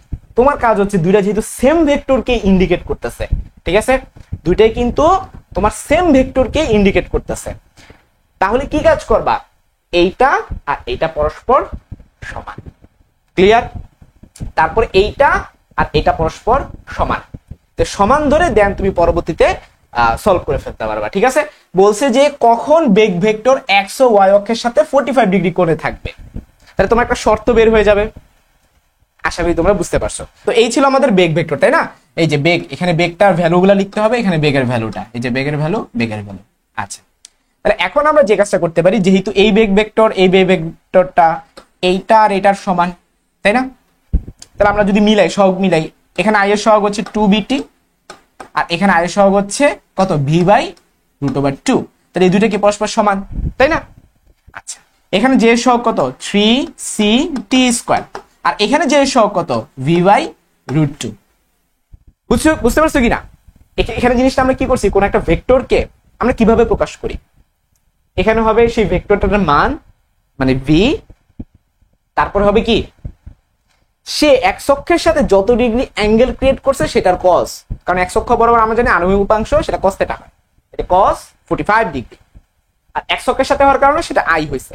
তারপর প্লাস ওই ভেক্টরটার মান ইনটু সাইন দিবা, কারণ ওয়াই অক্ষ বরাবর সাইন হয়, সেটা ওয়াই অক্ষের সাথে যে অ্যাঙ্গেলটা ক্রিয়েট করছে 45 ডিগ্রি, আর একক ভেক্টরটা কি জে, সেটা আমরা লেখার পর এটা পাইলাম যে ডান পক্ষ সমান। ডান পক্ষ সমান হলে বাম পক্ষ সমান, তার মানে 2bt is equal two 3ct square. ঠিক আছে, এখন তুমি উভয় পাশ থেকে চাইলে টি কাটাকাটি করে ফেলতে পারো। তো টি যদি কাটাকাটি করে ফেলো তার মানে 2b সমান সমান 3ct, তাহলে টি সমান সমান কত দাঁড়াচ্ছে 2b ডিভাইডেড বাই 3c। এই হচ্ছে আমাদের আনসার। এই প্রশ্নে এটা বলছিল কখন একটা শর্ত ক্রিয়েট হয়েছে আমাদের টি এর মানটাই সেই শর্তটা। ক্লিয়ার? কখন মানে টাইমটা বের করতে বলছে, তো খেয়াল করে দেখো আমাদের কিন্তু সেই টাইমটা বের হয়ে গেছে। আশা করি সবাই বুঝতে পারছো, সুন্দর একটা ম্যাথ ছিল, স্ট্যান্ডার্ড একটা ম্যাথ। এখন চলে যাচ্ছি আমাদের 5 নাম্বার কোশ্চেন। দুটি কণা 12 মিটার পার সেকেন্ড বেগে, এটা মিনিং কি 1 সেকেন্ডে সে 12 মিটার যায়, ও 20 মিটার পার সেকেন্ড বেগে, এটা মিনিং কি 1 সেকেন্ডে সে 20 মিটার যায়। তারা 120 ডিগ্রি কোণ উৎপন্ন করে কোনো একটি বিন্দুকে অতিক্রম করলো। কোন একটা বিন্দুকে অতিক্রম করলো মানে কি, যে ধরো এই যে আমাদের একটা বিন্দু ছিল, ঠিক আছে, এখান থেকে first of all 12 metre per second বেগে প্রথম কণাটা গেছে, তাহলে এইভাবে বলতে পারবো যে পি ভেক্টরটার মান হচ্ছে 12। ক্লিয়ার? আবার দ্বিতীয় আরেকটা ভেক্টর 20, সে কিন্তু এইখান থেকেই যাবে, কারণ কি তারা দুইজন একটা কণা থেকেই হচ্ছে ট্রাভেলটা করছে, একটা বিন্দুতে এসে মিলিত হয় যে কথা, আর একটা কণা থেকে ছড়া কিন্তু একই কথা। কারণ কি, এই যে খেয়াল করে দেখো, ধরো এই বরাবর তারা আসতেছিল, তাহলে আমি যদি এটাকে ছড়াই দিই, এটাকে যদি বর্ধিত করি, এটা যদি বর্ধিত করি, তাহলে এই অ্যাঙ্গেল তো সমান। আশা করি বুঝতে পারছো। সো ভেক্টরের যে বেসিক রুল, যে লব্ধি যখন আমরা অ্যাপ্লাই করতে যাই তখন একটা বিন্দু থেকে ভেক্টরগুলো ছড়াইতে হয়। ভেক্টর দুটো ছড়াইলো, তার মানে 12 মিটার পার সেকেন্ড সে অতিক্রম করতেছে, কতক্ষণ? 4 সেকেন্ড। তাহলে বলো তো সে মোট কত পথ অতিক্রম করছে? খুবই সিম্পল একটা ফর্মুলা, এস ইকুয়াল টু ভিটি। তাহলে ভি এর মান যদি তুমি 12 বসাও, টি এর মান যদি তুমি 4 বসাও, তাহলে 4 12 কত 48। আবার সেম সূত্রই বসাও, এস ইকুয়াল টু ভিটি, ঠিক আছে, ভি এর মান এখানে 20 বসাও এবং টি এর মান কত 4 বসাও, তাহলে 80 আসতেছে। এটাকে ভি1 নাম দিই, এটাকে ভি2 নাম দিই। ক্লিয়ার? তুমি এটাকে ভি1, এটাকে ভি2 এভাবে নাম দিতে পারো, পি কিউ নাম না দিয়ে। হ্যাঁ, তাহলে ভি1 ভি2 যদি নাম দিই, তাহলে ভি1 হচ্ছে এই ভেক্টরটা আর ভি2টা হবে এই ভেক্টরটা। হ্যাঁ, এটা ভি আকারে যদি আমরা লিখি তাহলে কত 20 আসতেছে, কিন্তু যদি সরণ আকারে লিখি যে সে টোটাল কত পথ অতিক্রম করছে, তখন আমরা কত লিখবো 48 লিখবো এবং 80 লিখবো। এখন তোমাদের কোশ্চেন কেন ভাইয়া সরণ লিখবো, কারণ এখানে দেখো এই যে ডিস্টেন্সটা চাইতেছে, এই মধ্যকার ডিস্টেন্সটা হচ্ছে মিনিমাম ডিস্টেন্স, ঠিক আছে, তাইলে এই বেগটা আর কাজে লাগতেছে না, এখানে বেগের কাজ ডান। তাহলে এখানে আমরা এখন সরণ লিখবো, এখানে সরণটা তাহলে কত আসতেছে 48, এই বরাবর যেটা সেই ভ্যালুটা হচ্ছে 48, আর এই বরাবর যে সরণটা সেটা আমাদের কত আসতেছে 80 আসতেছে। এই বরাবর সরণটা কত আসতেছে 80 আসতেছে। এখন তোমাকে বের করতে হবে এই যে তাদের লেটেস্ট যেই অবস্থান সেই দুইটার মধ্যবর্তী দূরত্বটা। ক্লিয়ার? তাহলে এই মধ্যবর্তী দূরত্ব যদি আমরা নির্ণয় করতে যাই, কিভাবে করব? এটা আসলে সরাসরি ত্রিকোণমিতি দিয়ে করলে বেস্ট। সরাসরি ত্রিকোণমিতি দিয়ে করলে বেস্ট। কেন বেস্ট আমি যদি তোমাদেরকে বলি, তুমি চাইলে নাম দিতে পারো, এগুলো এবিসি নাম দিতে পারো, সবচেয়ে সুন্দর হয়। ঠিক আছে, এটা হচ্ছে আমাদের একটা বাহু, আমি তাহলে কয়েকটা প্রসেসে করাবো। ঠিক আছে, ফার্স্টে ত্রিকোণমিতি দিয়ে করাই। প্রসেস 1, প্রসেস 1-এ এই যে 48 যেটা, এটা আমি নাম দিলাম ধরো এ, এখানে যে বাহুটা এটা নাম দিলাম এ। এ বাহুর বিপরীত কোণ হচ্ছে অ্যাঙ্গেল অফ এ, তাহলে এটা হবে অ্যাঙ্গেল অফ এ। তারপর 80 যেটা, এটাকে আমি নাম দিলাম বি। আবার এই যে বি বাহুর বিপরীত যে কোণটা সেটার নাম হচ্ছে অ্যাঙ্গেল অফ বি। আর বাকি যেটা থাকে সেটা হচ্ছে অ্যাঙ্গেল অফ সি, এটার ভ্যালুটা দিয়ে দিছে 120 ডিগ্রি। অ্যাঙ্গেল অফ সিটা দিয়ে দিছে 120 ডিগ্রি। ক্লিয়ার? তাহলে অ্যাঙ্গেল অফ সি সমান সমান 120 ডিগ্রি। তো তোমরা ত্রিকোণমিতিতে পড়ছিলাম যে এই যে cos c যে ভ্যালুটা তোমাদের ছিল, যে সূত্রটা ছিল, হ্যাঁ, cos c সমান সমান সূত্রটা কি ছিল, তুমি যেটাটা লিখবা তার বিপরীত দুইটা, তার বিপরীত দুইটা মানে কি, সি এর জন্য যদি তুমি লিখতে চাও তাহলে কি হবে a square plus b square minus c square, আর নিচে কত হবে 2 ইনটু ab। এটাই তো আমাদের ফর্মুলা ছিল, তাই না? ফাইন। তাহলে cos c, c এর ভ্যালুটা কত, c এর ভ্যালু 120 ডিগ্রি, তার মানে cos 120 ডিগ্রি সমান সমান এর ভ্যালুকে আমরা জানি 48 স্কয়ার প্লাস বি এর ভ্যালুটা কত, বি এর ভ্যালু হচ্ছে 80 স্কয়ার মাইনাস সি এর ভ্যালুটা কত জানি না, এটাই বের করবো, ডিভাইডেড বাই 2 ইন্টু 48 ইন্টু 80। তো cos 120 ডিগ্রি মান আবার আমাদের মুখস্থ মাইনাস হাফ, তাহলে এটা যদি আমরা যদি মাইনাস হাফ লিখে ফেলি তাহলে মাইনাস হাফ সমান সমান 48 square plus 80 square minus C square divided by 2 into 48 into 80। এখন কিচ্ছুই না, এরপর তোমাকে জাস্ট নর্মাল ক্যালকুলেশন করে সিটা বের করতে হবে। ক্লিয়ার? এই সিটাই হচ্ছে আমাদের আনসার। এটা হচ্ছে একটা প্রসেস। আরেকটা প্রসেসে এটা সলভ করতে পারবা, সেটা হচ্ছে প্রসেস নাম্বার 2। ওখানে তো আমরা পুরো ম্যাথের জিনিসপাতি নিয়ে আসছিলাম, তাই না? এখন ধরো ফিজিক্সের মধ্যে যদি থাকি, এখানে ভেক্টর আকারে যদি সব প্রকাশ করি, এটা ধরো আমাদের একটা ভেক্টর ছিল, সেটা হচ্ছে এ ভেক্টর, ঠিক আছে? আর এই বরাবর আরেকটা ভেক্টর ছিল, সেটা হচ্ছে বি ভেক্টর। এখন আমার দরকার কি? আমার দরকার হচ্ছে এইটা, এই সি ভেক্টরটা দরকার, তাই না? এখন ত্রিভুজ ভিত্তিতে আমরা খুব সুন্দর মতো পড়ছিলাম যে, আমি আমার মতো করে সহজ বাংলা ভাষা বুঝাই, clockwise is equal to anti clockwise. এটা হচ্ছে ত্রিভুজ ভিত্তি, একবারে সহজ বাংলা ভাষায়। Clockwise is equal to anti clockwise কিভাবে? খেয়াল করে দেখো তো এখানে কারা কারা তিনটা বাহুর মধ্যে কোন কোন ভেক্টরগুলো ক্লকওয়াইজ ঘুরতেছে। বি ভেক্টর ডিরেকশন এদিকে মানে কিন্তু সেইভাবে ঘুরতেছে, তাহলে এটা ক্লকওয়াইজ। তাহলে ক্লকওয়াইজে কে? বি ভেক্টর, তাহলে আমরা বি ভেক্টর লিখবো। আর কেউ ক্লকওয়াইজ ঘুরতেছে না, সি ভেক্টর ঘুরতেছে এই বরাবর মানে অ্যান্টি ক্লকওয়াইজ। এ ভেক্টর ঘুরতেছে, খেয়াল করে দেখো, অ্যান্টি ক্লকওয়াইজ। রুল হচ্ছে clockwise is equal to anti clockwise. তো ক্লকওয়াইজ তো লিখে ফেলছি, তাহলে ইজ ইকুয়াল টু দিবা। এবার অ্যান্টি ক্লকওয়াইজে কারা কারা আছে? এ আছে এবং সি আছে, তাহলে এ আছে এবং সি আছে। তো আমি এখন চাচ্ছি কি? আমি চাচ্ছি সি নির্ণয় করতে, তাহলে সি ভেক্টর সমান কত হবে? B vector minus A vector. Minus আসলেই তোমরা 1 নাম্বার ম্যাথে চলে যাবে। 1 নাম্বার ম্যাথে আমরা পড়ছিলাম যদি কোনো ভেক্টরের আগে মাইনাস থাকে আমরা সেটাকে আগে প্লাস করে নেব। তাইলে বি ভেক্টর প্লাস আর এ ভেক্টরটা মাইনাস হয়ে যাবে। এখন কোন একটা ভেক্টর নেগেটিভ হওয়া মানে হলো উল্টায় দাও। এ ভেক্টরকে তুমি উল্টায় দাও, এ ভেক্টরকে উল্টায় দিলে ভেক্টরটা এদিক ছিল, এটা এদিকে চলে যাবে, ঠিক আছে? এটা হচ্ছে মাইনাস এ ভেক্টর। এখন এই মাইনাস এ ভেক্টরের সাথে বি ভেক্টর তুমি কিন্তু যোগ করবা, দুইটা ভেক্টর যোগ করা মানে লব্ধি নির্ণয় করা। এখন আমরা এটা লব্ধি নির্ণয় করব। ক্লিয়ার? খুবই সিম্পল। এখন কার কার মধ্যে লব্ধি হবে? এই যে নীলটা এবং এই লালটা। এখন বলতে পারো কেন ভাইয়া এটা কেন হইল না? আমরা তো এটা উল্টাই ফেলছি। আমাদের ভেক্টরের যে যোগ সেটা করার জন্য এটাকে আগে উল্টে নিতে হবে। উল্টে ফেলছি, তো উল্টা ফেলে এখন লাল আর নীলের মধ্যে আমাদের ক্যালকুলেশন গুলো হবে। আর এটার মধ্যবর্তী যে অ্যাঙ্গেলটা, হ্যাঁ, লাল আর নীলের মধ্যে যেই অ্যাঙ্গেলটা, সেই অ্যাঙ্গেলটার আমি নাম দিব এখন কি? আলফা। ক্লিয়ার? এই অ্যাঙ্গেলটা যদি 120 ডিগ্রি পাশে দেওয়া থাকে তাহলে এই অ্যাঙ্গেলটা কত? 60 ডিগ্রি। তাহলে এটা আমাদের জানা আছে 60 ডিগ্রি। এখন চলো ভ্যালুগুলো বসাই দিই।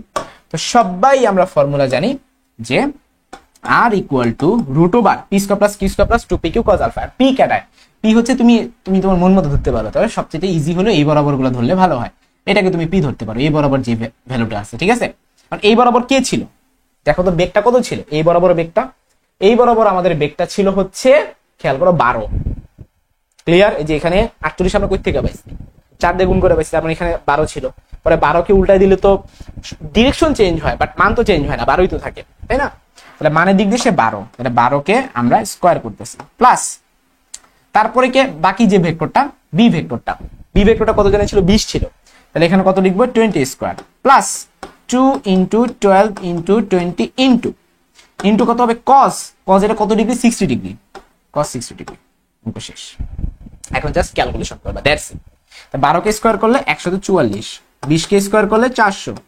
এখানে 20 এর সাথে যদি আগে তুমি এইভাবে গুণ করো, 12 দুগুণে 24, 24 এর সাথে 2 গুণ করলে কত আসে?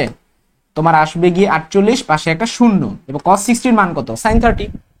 ঠিক আছে? cos 60 এর মান কত? sin 30। sin 30 এর মান কত? হাফ। তো তুমি চাইলে এইভাবে করতে পারো যে cos 60 এর সাথে আমি 2 কেটে দিব, শেষ। তাহলে তোমার হিসাব নিকাশ আরো সোজা। cos 60 মানে sin 30, এবং sin 30 এবং হাফ কিন্তু কাটাকাটি যায়। ক্লিয়ার? তাহলে আমরা খুবই ইজিলি বলতে পারি 12 দুগুণ 24, তো তাহলে এটা হবে 240। এরপর এটা জাস্ট একটা ক্যালকুলেশন টানবা, শেষ। ক্লিয়ার? সো এইটা ছিল আমাদের প্রসেস 2। তো দুইটা প্রসেসে আমি দেখা দিলাম, তোমার যেমনে মন চাই তুমি এমনে অঙ্ক করে ফেলবা। ক্লিয়ার? এখন যদি দেখো এমন রুট আসে যেটা তুমি রুট করতে পারতেছো না, করো না, যেমনে সেমনে রেখে দাও। যেমন কারো যদি মনে হয় ভাই এটা আমি রুট করতে পারি না, যেমন 400 আর 240 কত হলো? 640, আবার 140 তাহলে কত? আসতেছে তোমার 740 আর 44, তাহলে কত আসতেছে 784 আসতেছে রুট ওভার। তুমি এটা ধরে এটা করতে পারতেছো না, এমনি রেখে দাও, কোনো প্যারা নেই, এটাই অ্যান্সার। রুট ওভার 784 যদি তুমি কোনোভাবে না ভাঙাইতে পারো, তোমার তো প্যারানোর দরকার নেই, এবার রেখে দাও। আর যদি মনে হয় না এটা ভাঙানো যায়, যেমন 25-এর অনেকগুলো গুণিতক আছে, যেমন 75 আছে, ঠিক আছে, 150 আছে, এগুলো সবগুলো কিন্তু রুট একটা ফর্মেটে বানানো যায়। তোমার যদি মানে পরিচিত রুট ফর্মেটে বানানোর মতো করে ভ্যালু থাকে করে নিবা, আর না যদি থাকে যেমন সেমনি লিখে। আশা করি পুরোপুরি ক্লিয়ার। এখন আমরা খুবই দারুণ আরেকটা ম্যাথ করব। প্রশ্নটা হচ্ছে যে একটি ভেক্টর বি যার মান হচ্ছে 8 মিটার, তাহলে আমরা আগে ফার্স্টে কি করবো, একটা দাগ টেনে নিব। রিটার্নে ম্যাথে কোনো কথা নাই, ফার্স্টে আগে একটা দাগ টেনে নিবা, হাতের লেখা ছোট ছোট করবা, এক লাইন মাথায় করবা, এক লাইন খাতায় লিখবা এইভাবে। বি ভেক্টরের ভ্যালুটা হচ্ছে 8 মিটার, তাহলে এইভাবে লিখবা যে বি ইজ ইকুয়াল টু 8, ঠিক আছে। ওই ভেক্টর চিহ্ন দিবা, মডুলাস দিবা, এত রং ছং মারা দরকার নেই। এ ভেক্টরের সাথে যোগ করা হলো, খেয়াল করো, বি ভেক্টরটাকে এ ভেক্টরের সাথে যোগ করবা, বি ভেক্টরটাকে এ ভেক্টরের সাথে যোগ করবা, যেটি এক্স অক্ষ বরাবর অবস্থিত। খেয়াল করো, তাহলে এ ভেক্টরের একটা পরিচয় দিয়ে দিছে, এক্স অক্ষ বরাবর অবস্থিত, কিন্তু মান কিন্তু দেয় না, মান যা ইচ্ছা হইতে পারে। ক্লিয়ার? তাহলে এ ভেক্টরের পরিচয়টা কি হবে, সে এক্স অক্ষ বরাবর অবস্থিত হওয়ার কারণে আই ভেক্টর, এবং তার মান হচ্ছে এ, এর জন্য এ আই, তার মান হচ্ছে এ, এর জন্য এ আই। ক্লিয়ার? তাহলে আমরা ভেক্টরটা ধরে ফেললাম, এ ভেক্টর সমান সমান এ আই। আর ওই যে যেখানে ছিলাম যে দুইটা ভেক্টর যোগ করে কি হয়, খেয়াল করো, এ ভেক্টরের সাথে যোগ করা হলো যেটি এক্স অক্ষ বরাবর অবস্থিত। ডান। যোগ করে এখন কত হয় সেটার পরিচয়টা এখন দিবে। উক্ত দুটি ভেক্টরের যোগফল, এই যে যোগফল ওয়াই অক্ষ বরাবর, ওয়াই অক্ষ বরাবর মানে কি যে ভেক্টর ওয়াই অক্ষ বরাবর অবস্থান করে এবং এর মানটা এ ভেক্টরের মানে দ্বিগুণ হয়। খেয়াল করো, তাড়াহুড়া করে এই প্রশ্ন পড়লে এই তুমি হ্যাং খেয়ে যাবা, ধীরে ধীরে পড়ার চেষ্টা করবা, সময় আছে। আমরা আরেকবার পড়ি।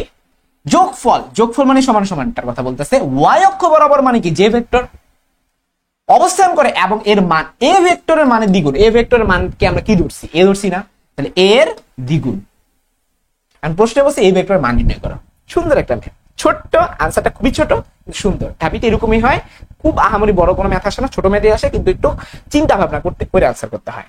তো চলো এটা এখন চিন্তা ভাবনা করে আনসার করি। ফার্স্ট অফ অল এই ভেক্টরের মানটা বসায় দাও, এই ভেক্টরটা বসায় দাও। তাহলে বি ভেক্টর প্লাস এই ভেক্টরটা কত, A I vector is equal two 2a J vector. তাহলে বি ভেক্টর সমান সমান কত আসছে, এটাকে ওই পাশে নিয়ে গেলে 2a J vector minus A I vector. এখন আমি যদি আমাকে বি ভেক্টর মান বের করে দাও, বি ভেক্টর মান কত হবে, আমরা জানি আই এর সহগের স্কয়ার প্লাস জে এর সহগের স্কয়ার। এখানে আই এর সহগ হচ্ছে মাইনাস এ, তাহলে মাইনাস এ এর হোল স্কয়ার প্লাস জে এর সহগ হচ্ছে 2a, তাহলে 2 এর হোল স্কয়ার। তাহলে মাইনাস এর স্কয়ার করলে হয় a স্কয়ার, আর 2 এর স্কয়ার করলে হয় 4a স্কয়ার। তাহলে 4a square plus a square করলে কত হয়, 5a স্কয়ার। কিন্তু যেহেতু তুমি রুট করে ফেলতেছো, সো a স্কয়ার কে রুট করলে a হয়, আর 5 কে রুট করলে √5। এখন এই b এর ভ্যালু আমরা সবার ফার্স্টে লিখে রাখছি 8, তাহলে বাম পাশে লিখে ফেলি 8 বা a সমান সমান 8/√5। অর্থাৎ আমাদের অঙ্কটা আর ডান পাশে যাওয়াই লাগে না, এখানে আনসার হয়ে গেছে। সো এখানে এটা খুব সুন্দর একটা ম্যাথ। সো এর মাধ্যমে আমাদের 6 নাম্বার ম্যাথ শেষ। এবার 7 নাম্বার ম্যাথ। বি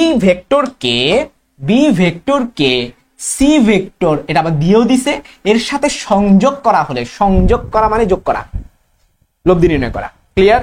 তাহলে তুমি কি কাজ করতেছো, বি ভেক্টরকে সি ভেক্টরের সাথে যোগ করতেছো। যোগ করে কি হয় সেটা চলো দেখি। যোগ করা হলে লব্ধি ভেক্টর, লব্ধি মানে যে যোগ করে যেটা বের হবে সেটা ওয়াই অক্ষের ধনাত্মক দিকের সাথে, ওয়াই অক্ষের ধনাত্মক দিক মানে হচ্ছে যে, এর সাথে ক্রিয়া করে, খেয়াল করে, এবং লব্ধি সি ভেক্টরের মানের সমান। সি ভেক্টরের মানের সমান হয় মানে কি, সি। আশা করি বুঝতে পারছো। আবারও রিপিট করি, প্রশ্নে বলছে বি কে সি এর সাথে, তুমি যখন এই ম্যাথগুলো তাড়াতাড়ি প্রশ্ন পড়বা তোমার মাথা হ্যাং খাবে, কিন্তু তুমি যদি ভেঙে ভেঙে প্রশ্ন পড়ার চেষ্টা করো দেখবা এটা কোনো কঠিন ম্যাথই না। তো বি ভেক্টরকে লিখলাম, সি ভেক্টরকে লিখলাম, বলছে এর সাথে সংযোগ করা হলে, সংযোগ করলাম, যোগ দিলাম, লব্ধি ভেক্টর, যোগ করলে লব্ধি ভেক্টর বের হয়। এই লব্ধি ভেক্টর পরিচয়টা দিয়ে দিছে ওয়াই অক্ষের ধনাত্মক দিক, ওয়াই অক্ষের ধনাত্মক দিকটা হচ্ছে যে, এর সাথে কি বলতেছে, ধনাত্মক দিকের সাথে ক্রিয়া করে, এবং লব্ধি সি ভেক্টরের মানের সমান হয়, এবং সি ভেক্টরের মান হচ্ছে সি, তার মানে এটা হবে সি জে এর সমান। এখন সি ভেক্টরটা আবার পরিচয় স্যারেই দিয়ে দিছে। আমি যদি বলি সি মানটা বের করো, খুবই সোজা, দাগটাই না, সি ভেক্টরের মান নির্ণয় করবা। হ্যাঁ, সি ভেক্টরের মান সি সমান সমান হবে রুট ওভার আই এর সহগ হচ্ছে 3 আর জে এর সহগ হচ্ছে 4। তাহলে এটা পিথাগোরাস করলে 5 হয়, ডাইরেক্ট লিখে দিবা। তাইলে এই সি এর মানটা বসায় দাও 5, তাহলে 5j। আর বাম পাশে সি এর ভেক্টরটা আকারে বসায় দাও 3i প্লাস 4j। আর এই পাশে কি থাকতেছে, বি বাকি থাকতেছে। ক্লিয়ার? তাহলে আমরা যদি এই পাশ থেকে ওই পাশে নিয়ে যাই, তাহলে বি ভেক্টর সমান সমান কত, 5j vector minus 3i vector minus 4j vector. তাহলে এটা দাঁড়াচ্ছে কত, 5j আর মাইনাস 4j করলে শুধুমাত্র j হয়, তাহলে j vector minus 3i vector. এইটাই হচ্ছে আমাদের বি ভেক্টর। স্যারে কি চাইছে, স্যারে চাইছে হচ্ছে বি ভেক্টর, এই ভেক্টরটা চাইছে ভেক্টর ফরম্যাটে। সো এইটাই আমাদের আনসার। এটাও কিন্তু খুব সুন্দর একটা ম্যাথ, আগের অঙ্কটার মতোই খুব সুন্দর একটা ম্যাথ। নেক্সটে আমরা যে প্রবলেমটা সলভ করবো, এটা অরিজিনালি ঢাকা বিশ্ববিদ্যালয়ে অলরেডি আসছে, এটা ঢাকা বিশ্ববিদ্যালয়ে অলরেডি আসছে, ঠিক আছে? আমরা এটা প্র্যাকটিস করব। খুব সুন্দর একটা ম্যাথ। ভেক্টর এ দিয়ে দিছে হচ্ছে alpha I plus 2j plus beta K, vector B I plus J এবং vector C J plus K এর সাথে সমান কোণ তৈরি করে। এই যে ভাষাগত কথা, প্যাচটা, এটা যদি একবার ভাঙতে পারো, খুবই সোজা একটা ম্যাথ। যে কোনো ম্যাথ আমি বলছি আগে একটা মাঝখানে দাগ টানবা। আর ভাষাগত কথাটার মধ্যে খুব সাবধান।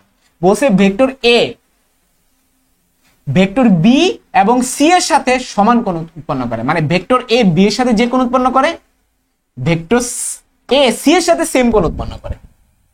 তাহলে জিনিসটাকে আমরা এভাবে বলতে পারি, প্রশ্ন মতে, হ্যাঁ পরীক্ষা হলে প্রশ্ন মতো লেখা লাগে না, কারণ এটা তো ইন্টার না। তাহলে এর সাথে বি যে অ্যাঙ্গেলটা ক্রিয়েট করে আমি নাম দিলাম এবি, আবার এর সাথে সি যে অ্যাঙ্গেলটা ক্রিয়েট করে আমি সেটা নাম দিচ্ছি হচ্ছে এসি। এইবার অ্যাঙ্গেল নির্ণয় করা যায় এক লাইনে, পারো? সহজ, এ ডট বি সমান সমান এবি কস থেটা এখান থেকে।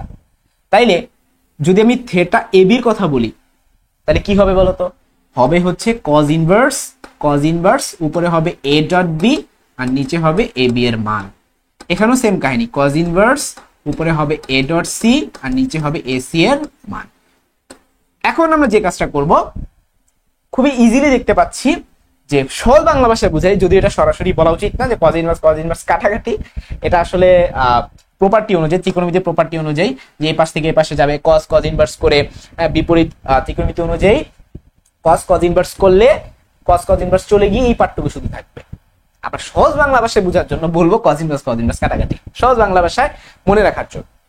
তাহলে কি থাকতেছে, উপরে থাকতেছে এ ডট বি, নিচে থাকতেছে এ বি, উপরে থাকতেছে এ ডট সি, নিচে থাকতেছে এসি। মজার ব্যাপার হলো এখানে এ আর এখানে এ আবার কাটাকাটি চলে যায়, এ এবং এ কাটাকাটি চলে যায়। তাহলে উপরে থাকতেছে হচ্ছে এ dot b divided by b, আর নিচে আর ডান পাশে উপরে থাকতেছে হচ্ছে এ dot c divided by c. এখন এ এবং বি এর ডট গুণফল করা বাচ্চাদের একটা কাজ। তুমি খেয়াল করে যে এ দিছে বি দিছে, ডট গুণফল করে, এখানে আই এর সহগ আলফা, এখানে আই এর সহগ 1, তাহলে আলফার সাথে 1 গুণ করলে আলফা হয়। এখানে জে এর সহগ 2 আর এখানে জে এর সহগ 1, তাহলে কত হবে 2 একে 2। এখানে কে এর সহগ বিটা আর এখানে কেই নাই, তাহলে তো লেখার কোনো দরকার নাই, ঠিক আছে? ডিভাইডেড বাই বি নির্ণয় করো, বি এটা নির্ণয় করার কোনো ব্যাপারই না, root over 1 square plus 1 square মানে রুট ওভার 2। এবার আসে এ ডট সি মানে কি, এটার সাথে এটা ডট গুণফল করবে, এখানে আই আছে এখানে আই নেই, তাহলে আই সহগ বাদ, জে এর সহগ 2 আর এখানে 1, তাহলে 2 একে 2। এখানে কে এর সহগ বিটা আর এখানে 1, তাহলে কত হবে প্লাস বিটা, ডিভাইডেড বাই কত হবে সি মানে কি এইটা, এটার মানে কিন্তু রুট ওভার 2। মজার ব্যাপার হলো রুট ওভার 2 কাটাকাটি গেলে, আবার এখানে এই 2 কাটাকাটি গেলে alpha is equal to beta. So এই মেথড একটা পার্টটা। দ্বিতীয় আরেকটা পার্ট আছে, সেটা হচ্ছে বি এবং সি এর সাথে একই সমতলে থাকে। এখন একই সমতলের শর্ত কি? একই সমতলের শর্ত হচ্ছে এ dot B cross C is equal to 0।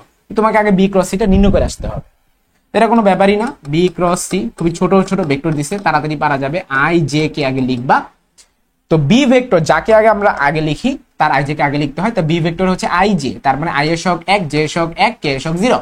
এরপরে হচ্ছে সি ভেক্টরের ক্ষেত্রে জে এর সহগ হচ্ছে 1, কে এর সহগ হচ্ছে 1, কিন্তু আই এর কোনো সহগ নাই। ক্লিয়ার? এখন আমাদের কাজ হচ্ছে এটাকে ক্রস গুণফল করে ফেলা। আই যদি লিখি কোনাকুনি গুণ করলে 1 - 0, ঠিক আছে? তারপরে মাইনাস জে যদি লিখি একের সাথে 1 গুণ করলে 1 - 0, প্লাস কে যদি লিখি তাহলে কত হয়, একের সাথে 0, 1 - 0। তাহলে আলটিমেটলি আমাদের এখানে কত আসতেছে খেয়াল করো, আই মাইনাস জে প্লাস কে। এখন এই বি ক্রস সি এর সাথে এ কে ডট গুণফল করতে হবে, তাহলে A dot B cross C সমান সমান কত বলো তো? এইটার সাথে এর এ ডট গুণফল করো। এর আই সহগ হচ্ছে আলফা, এখানে আই সহগ 1, তাহলে আলফা। আবার এখানে জে সহগ হচ্ছে 2 আর এখানে -1, তাহলে কত হবে? -2। এখানে কে সহগ হচ্ছে বিটা আর এখানে হচ্ছে 1, তাহলে শুধু বিটা। এখন এটা কিসের সমান? এটা তো 0 সমান, তাহলে এখানে আমরা 0 লিখবো। ক্লিয়ার? বা আবার আলফা আর বিটা কিন্তু পরস্পর সমান, ঠিক আছে? সো তুমি বিটা জায়গায় আলফা লিখতে পারো। তাহলে alpha -2 plus alpha is equal to 0, তাহলে 2 আলফা ইজ ইকুয়াল টু 2, মানে আলফা ইজ ইকুয়াল টু 1। এখন আলফার মান যদি 1 হয় তাহলে বিটার মানও তো 1, কারণ তারা তো পরস্পর সমান। সো এর মাধ্যমে আমাদের ম্যাথটা শেষ। খুবই সুন্দর একটা ম্যাথ কিন্তু আসছিল, আশা করি তোমরা পুরোপুরি বুঝতে পারছো। চলে যাচ্ছি 9 নাম্বার যে ম্যাথটা। এখানে কি বলা হয়েছে? যদি এফ ভেক্টর সমান সমান এত হয়, হ্যাঁ, তারপরে হচ্ছে বলছে ভেক্টরটি একটি সংরক্ষণশীল বল ক্ষেত্র হয়। মনে রাখবা সংরক্ষণশীল বল মানে কি? সংরক্ষণশীল বল মানে হচ্ছে যদি আমরা সেটা কার্ল করি সেই কার্লটা 0 হবে। কার্ল যদি 0 হয় তখন সেটাকে আমরা বলি সংরক্ষণশীল, আর কার্ল যদি 0 না হয় তখন সেটাকে আমরা বলবো অসংরক্ষণশীল। চলো এটা কার্ল নির্ণয় করি। তো কার্ল নির্ণয় কিভাবে করে? ন্যাবলার সাথে এফ এর ক্রস গুণফল করবা, ঠিক আছে? তাহলে প্রথম কাজ কি? প্রথম কাজ হচ্ছে আগে আই জে কে লিখবা। দ্বিতীয় কাজ কি? Del del X, del del Y, এরপরে কত? Del del Z. তারপরে এখানে আই এর সহগ কত? এখানে আই এর সহগ হচ্ছে 4y মাইনাস c1z। এখানে জে এর সহগ কত? তুমি মাইনাস শুদ্ধ লিখবা, ঠিক আছে? মাইনাস শুদ্ধ যদি লিখো তাহলে হবে 5z প্লাস c2x। এখানে কে এর সহগ কত? c3y minus 3x। ক্লিয়ার? এই এখন আমাদের নেক্সট কাজ হচ্ছে গুণগুলো করে দেওয়া। তাহলে আই যদি দেই তাহলে সারি বন্ধ কলাম বন্ধ, এটার সাথে এটা গুণ হবে, তাহলে দাঁড়াচ্ছে হচ্ছে ডেল ডেল ওয়াই, এর সাথে তুমি এটা গুণ করতেছো। এখন তোমরা তো এটা অ্যাডমিশন টেস্টের জন্য লিখতেছো, এত কিছু লিখলে তোমার দুনিয়ার টাইম চলে যাবে। যেটা সরাসরি করে ফেলবা। ডেল ডেল ওয়াই মানে কি? তুমি যখন গুণটা করবা তুমি খুঁজবা এখানে ওয়াই কে আছে, ওয়াই শুধুমাত্র c3 আছে, তাহলে ডাইরেক্ট লিখা ফেলো c3, এত প্যারা নেই, এত দরকার নাই। তাহলে আমরা লিখবো c3, তারপরে কি করবো? মাইনাস দিব, এটার সাথে এটা গুণ করবো। এখানে জেড তুমি খুঁজবা এখানে জেড আছে কিনা, আছে, -5 আছে, আবার সূত্রের একটা মাইনাস, তাহলে মাইনাসে মাইনাসে প্লাস, তাহলে কত হবে? +5। ঠিক আছে? জেড এর সাপেক্ষে জেড কে ডিফারেন্সিয়েট করলে 1 হয়, জন্য জেড লিখি না। এরপরে মাইনাস জে দিব আমরা। মাইনাস জে যদি দেই এটার সাথে এটা গুণ, ডেল ডেল এক্স এর সাথে এটা গুণ করলে কত দাঁড়ায়? -3 দাঁড়ায়। এবার ডেল ডেল জেড এর সাথে যদি এটা গুণ করি -c1, কিন্তু সূত্রের আবার একটা মাইনাস, তাহলে মাইনাসে মাইনাসে প্লাস, প্লাস c1। এবার প্লাস কে যদি দেই, এটার সাথে এটা গুণ করলে দেখো এখানে মাইনাস আছে, এখানে c2 আছে, তাহলে -c2। কোনাকুনি আবার যদি গুণ করি একটা সূত্রের মাইনাস ওয়াই, ওয়াই সাথে করলে এখানে একটা 4 থাকে, এখানে একটা 4 দিই। আশা করি তোমাদের পুরোপুরি ক্লিয়ার। এখন এটার ভ্যালু কিন্তু আমাদের 0, কারণ সংরক্ষণশীল বলের কনসেপ্টই তো হচ্ছে কার্লের মান 0 হয়। তার মানে c3 + 5 = 0 হবে, বা c3 = -5। আবার এটার মানও হবে 0। এখন এটার সামনে একটা মাইনাস আছে, সো চিহ্নগুলো চেঞ্জ করে দিবা। -3 কে চেঞ্জ করলে 3 হয়, আর c1 কে চেঞ্জ করলে -c1 হয়। এটা কিসের সমান? 0 এর সমান। তার মানে c1 = 3। এবার এটাতে আসো, -c2 - 4 যদি 0 হয়, তার মানে c2 সমান হবে -4। তাহলে আমাদের আনসারটা কিন্তু বের হয়ে গেল। আনসারটা কত? 3 - 4 5। এই হচ্ছে আমাদের ওকে। তো এরই মাধ্যমে তোমাদের ঢাকা বিশ্ববিদ্যালয় এর যে ভেক্টরের জন্য উপযোগী যত ম্যাথ আছে সবগুলা করানো শেষ। আর এটা পাশাপাশি তোমরা বাসায় প্র্যাকটিসের জন্য নদী নৌকার ম্যাথগুলো দেখতে পারো, ঠিক আছে? আর বৃষ্টির ম্যাথ তেমন একটা পেঁচাবে না। বৃষ্টির ম্যাথগুলা হচ্ছে কুয়েটে একটা ম্যাথ আসছিল, সেটা হচ্ছে যদি বাতাসে বেগ দেওয়া থাকে তখন ম্যাথটাকে এইভাবে করবা, এরকম একটা ম্যাথ দেওয়া ছিল। এটা বাদে আর তেমন আসার মতো তেমন কিছু নাই। তারপর আমি বৃষ্টির একটা ম্যাথ দেখাই দিই। বৃষ্টির একটা ম্যাথ আছে, হ্যাঁ, বৃষ্টির একটা ম্যাথ নর্মাল না, নর্মাল হচ্ছে তোমাদের ইন্টার ম্যাথ না, এটা হচ্ছে কুয়েটে আসছিল। সেখানে কি আছে? বৃষ্টির বেগ আছে, লোকের বেগ আছে, বাতাসের বেগ আছে, তিনটা নিয়ে কাজ করবা। আমি সহজ বাংলা ভাষায় বুঝাই দিই অল্প সময়ের মধ্যে। ধরো মিস্টার রহিম এদিকে দৌড়াচ্ছিল, বৃষ্টি বইতেছিল খারাপ, তো আমি বৃষ্টি যে বইতেছিল সেটাকে আমি ভি আর নাম দিলাম। ক্লিয়ার? ধরো ভি আর এর মান হচ্ছে ফর এক্সাম্পল 5। আর রহিম যে দৌড়াচ্ছিল, হ্যাঁ, না রহিম নাম দিয়ে অন্য কোনো নাম দেয়, কারণ দুইটা আর হয়ে যায়। ধরো করিম, তাহলে আমি নাম দিলাম হচ্ছে ভি কে। তো ভি কে এর একটা ভ্যালু ফর এক্সাম্পল হচ্ছে 8। ক্লিয়ার? তাহলে করিম এই দিকে দৌড়াচ্ছে, বৃষ্টি নিচের দিকে বইতেছে, আরেকটা হলো বাতাস বইতেছে। এখন বাতাস দুই ভাবে বইতে পারে, একটা হচ্ছে বাতাস এই দিকে বইতে পারে, আর একটা হলো বাতাস এই দিকে বইতে পারে। আমি উল্টা দিয়ে দিই যে বাতাস ধরো বইতেছে এইদিকে ধরো বাতাস বইতেছে, সেটাকে আমি ভি এ আর নাম দিলাম এবং এটার ভ্যালুটা দিয়ে দিলাম ফর এক্সাম্পল হচ্ছে ধরো 3। ক্লিয়ার? এখন তোমাকে বলবে যে কত ডিগ্রি কোণে ছাতা ধরলে সে ভিজবে না। তো এরকম ম্যাথগুলো তোমার সচরাচর করে অভ্যস্ত না। ক্লিয়ার? কারণ ইন্টারে যত ম্যাথ ছিল সেইখানে লোকের বেগ আর হচ্ছে বৃষ্টির বেগ, এই দুইটা দিয়ে অঙ্ক আসতো, অথবা শুধু বাতাসের বেগ আর হচ্ছে বৃষ্টির বেগ, মানে তিনটা দিয়ে কিন্তু তোমরা সেরকম একটা ম্যাথ করো না ইন্টারে। তো অ্যাডমিশনে আসতে পারে। তো চলো আমরা এটা সলভ করি। প্রথম কথা হচ্ছে এখানে পুরো কনসেপ্টটা আসবে হচ্ছে আপেক্ষিক বেগের কনসেপ্ট। আপেক্ষিক বেগের কনসেপ্ট, আপেক্ষিক বেগ জিনিসটা কি? ধরো এই বরাবর তুমি যাচ্ছ 3 মিটার পার সেকেন্ড, এই বরাবর তোমার ফ্রেন্ড যাচ্ছে 5 মিটার পার সেকেন্ড, ঠিক আছে? এটা হচ্ছে এ, এটা হচ্ছে বি। আমি যদি কোশ্চেন করি এর সাপেক্ষে বি এর বেগ কত, এ এর সাপেক্ষে, আমি যদি কোশ্চেন করি এ এর সাপেক্ষে বি এর বেগ কত, তখন তুমি কেমন আনসার দিবা? তুমি বলবা ভাইয়া 5 - 3, ঠিক আছে, বা বি মাইনাস এ। তোমার কাছে আমার কোশ্চেন, তুমি এখানে করলাটাকে, তুমি এখানে কি করছো? তুমি এখানে করছো হচ্ছে ওই যে আগের কাহিনী, বি প্লাস মাইনাস এ করছো। অর্থাৎ তোমাকে আগে এ ভেক্টরকে উল্টায় দিতে হবে, তোমাকে আগে এ ভেক্টরকে উল্টায় দিতে হবে। তো এ ভেক্টরকে চলো উল্টায় দিই, এই পয়েন্ট এখানে উল্টায় দাও, যে কথা এখানে উল্টা দেয় একই কথা। এবার এটাকে আমি উল্টায় দিয়ে এ ভেক্টর লিখতে পারি, তাই না? এ ভেক্টরকে উল্টায় দিলাম এবং মান কত 3, তাহলে এ বরাবর 3 আর এ বরাবর 5। তো কোন একটা বিন্দুতে দুইটা ভেক্টর যদি ছড়ায় যায় 180 ডিগ্রি অ্যাঙ্গেলে, তখন আমরা জানি লতিটা কত হয়, p - q, তাহলে 5 - 3 করলে 2 হয়। ক্লিয়ার? তাহলে আমাদের আনসারটা কত হবে, 5 - 3 = 2। তাহলে এটাই হচ্ছে আমাদের কি আপেক্ষিক বেগের কনসেপ্ট। এখন এটা খুবই ইজি ছিল। এটার ক্ষেত্রে কি ঘটনা ঘটবে, তোমাকে আগে বাতাস আর লোককে লব্ধি বানায় নিতে হবে। লোক দৌড়াচ্ছে কোন দিকে, করিম দৌড়াচ্ছে 8 এই বরাবর, কিন্তু করিম উল্টায় নিতে হবে, কারণ আমরা যত ম্যাথ গুলা করি সবগুলো হচ্ছে মানুষের সাপেক্ষে। তাহলে আমরা এখানে কি বলবো, করিমের সাপেক্ষে বৃষ্টির বেগটা নির্ণয় করবো। তাহলে জিনিসটাকে এভাবে লিখতে পারি যে করিমের সাপেক্ষে বৃষ্টির বেগ, করিমের সাপেক্ষে আমরা বৃষ্টির বেগটা নির্ণয় করব, বৃষ্টির বেগ। এখন মনে রাখবা যার সাপেক্ষে করবা তাকে উল্টায় দিতে হয়, যার সাপেক্ষে করবা তাকে আগে উল্টায় দিবা। তাহলে করিম যেহেতু 8 এই বরাবর যাচ্ছে, ওইটাকে আগে উল্টায় দিবা। তো উল্টায় দিলে এই বরাবর 8 হবে। এখন খেয়াল করে দেখো এখানে দুইটা ভেক্টর কাজ করছে, একটা হচ্ছে 8 আর একটা হচ্ছে 3।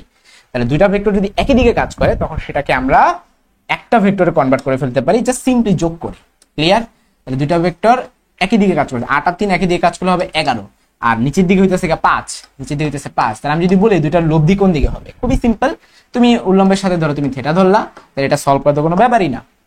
এটা তুমি মানও নির্ণয় করতে পারবা, দিকও নির্ণয় করতে পারবা। যদি বলে এটাকে আর ধরো, তাহলে আর সমান সমান হবে √5² প্লাস 11² প্লাস 2 × 5 × 11 × cos 90 ডিগ্রি, শেষ। আর যদি বলি অ্যাঙ্গেল বের করো, তাহলে 13 লম্বা ভূত, ঠিক আছে? এখানে লম্বকে, থেটাটা যার সাথে হয় সে হলো ভূমি, তাহলে এটা হচ্ছে ভূমি, এটা হচ্ছে আমাদের লম্ব, তাহলে লম্বর মান 11, তাহলে লম্ব হচ্ছে 11 আর ভূমির মান হচ্ছে 5। এখন যদি এটা ঢাকা বিশ্ববিদ্যালয়ে আসে, এটা তুমি ক্যালকুলেটর ছাড়া জীবনে পারবা না, এর জন্য এইভাবে tan ইনভার্স 11/5 লিখবা, লেখা এটাকে আনসার লিখে দিবা। সো এটাই ছিল আমাদের আজকে 10 নম্বর ম্যাথ, এবং এই ম্যাথের মাধ্যমে আমাদের এই পুরো চ্যাপ্টারটা পরিপূর্ণতা পেল, আর কোনো টাইপ আমাদের বাকি রইল না ঢাকা বিশ্ববিদ্যালয়ের জন্য। সো আশা করি তোমরা নেক্সট হচ্ছে ক্লাসগুলো করবা এবং পরীক্ষা অংশগ্রহণ করবা। আজকে 14 তারিখ, তোমাদের পরীক্ষাটা হবে 17 তারিখে, অর্থাৎ কবে পরে, এটা 17 তারিখ হিসাব যদি করো, 14 তারিখ যেহেতু মঙ্গলবার পড়ছে, তাহলে 17 তারিখে পড়বে শুক্রবার দিন। শুক্রবার দিন রাত 8:30 বাজে তোমার ব্যাটার্স অফ বায়োলজি গ্রুপটা হচ্ছে তোমরা চেক করবা, সেখানে আমি প্রশ্ন দিয়ে দিব, তারপর একটা টাইম লিমিট দিয়ে দিব, ওই টাইমের মধ্যে আমার ইনবক্সে তোমরা ছবি তুলে সমাধানগুলো পাঠাবা। তারপর যারা ওই লিমিটেড টাইমের মধ্যে পাঠাবা তাদেরকেই আমি আবার ফিরতি মেসেজে বলে দিব তোমরা কোথায় ভুল করছো, কি ভুল করছো, ইভেন সম্ভব হলে আমি ভয়েসও বলে দিব, ঠিক আছে, যে কি কি ভুল করছে, এটা কারেকশন এরকম হওয়া উচিত ছিল, অথবা আমি সেটার উপর একটা সলভ ক্লাস নিয়ে নিব। সো এরই মাধ্যমে তোমাদের সাথে 1-to-1 একটা ইন্টারাকশন হবে, এবং তোমাদের যত প্রবলেম থাকবে রিটেন সংক্রান্ত সব সলভ হবে। তবে এমসিকিউর জন্য তোমরা যে কাজটা করতে পারো, আমরা তো এইখানে আমি শুধুমাত্র রিটেনের জন্য পড়াচ্ছি, একটা বড় একটা অংশতে এমসিকিউ পাস না করলে তো তোমার রিটেন খাতা দেখবে না। সেই ক্ষেত্রে তোমাদের জন্য আমরা একটা কোর্স লঞ্চ করব, পেইড কোর্স, সেটা এইচএসসি আগে রেজাল্ট দিই, তোমাদের রেজাল্টের উপর অনেক কিছু ডিপেন্ড করতেছে। অনেকে আছে রেজাল্ট ভালো হইলে তোমরা তোমাদের কন্টিনিউ করবা মেডিকেল বা ইঞ্জিনিয়ারিং প্রিপারেশন, আর অনেকে আছে খারাপ হলে তোমরা ভার্সিটিতে সুইচ করবা। তো মেডিকেল বা ইঞ্জিনিয়ারিং যেটাই হোক না কেন, আর মাত্র 2 দিন পরে তোমাদের রেজাল্ট দিবে। সেই রেজাল্টের পর দিন ইনশাল্লাহ আমরা ঢাকা বিশ্ববিদ্যালয়ে পরিপূর্ণ একটা কোর্স লঞ্চ করবো, যেখানে শুধু ফিজিক্স না, physics, chemistry, math, biology, Bangla, English সব পড়ানো হবে। এবং আমাদের বিগত ব্যাচগুলোতে কিন্তু স্টুডেন্ট সংখ্যা 2500-এর উপর ছিল, এবং আলহামদুলিল্লাহ এখন ঢাকা বিশ্ববিদ্যালয়ের প্রত্যেকটা ডিপার্টমেন্টে আমাদের স্টুডেন্ট রয়েছে। এই ইউনিটে জেনেটিক ইঞ্জিনিয়ারিং থেকে শুরু করে ট্রিপলি, সিএসসি আমাদের স্টুডেন্ট রয়েছে। তো ইনশাল্লাহ তুমিও হচ্ছে ঢাকা বিশ্ববিদ্যালয়ের একটা সিট, একটা ভালো একটা সিট তুমি দখল করতে পারবা। তো সবার জন্য অনেক দোয়া রইলো, এবং তোমরা অবশ্যই পড়াশোনার মধ্যে থাকবা, প্রতিদিন চেষ্টা করবো মিনিমাম 12 থেকে 13 ঘন্টা পড়াশোনা করতে। তো আজকের মধ্যে এতটুকুই, আল্লাহ হাফেজ।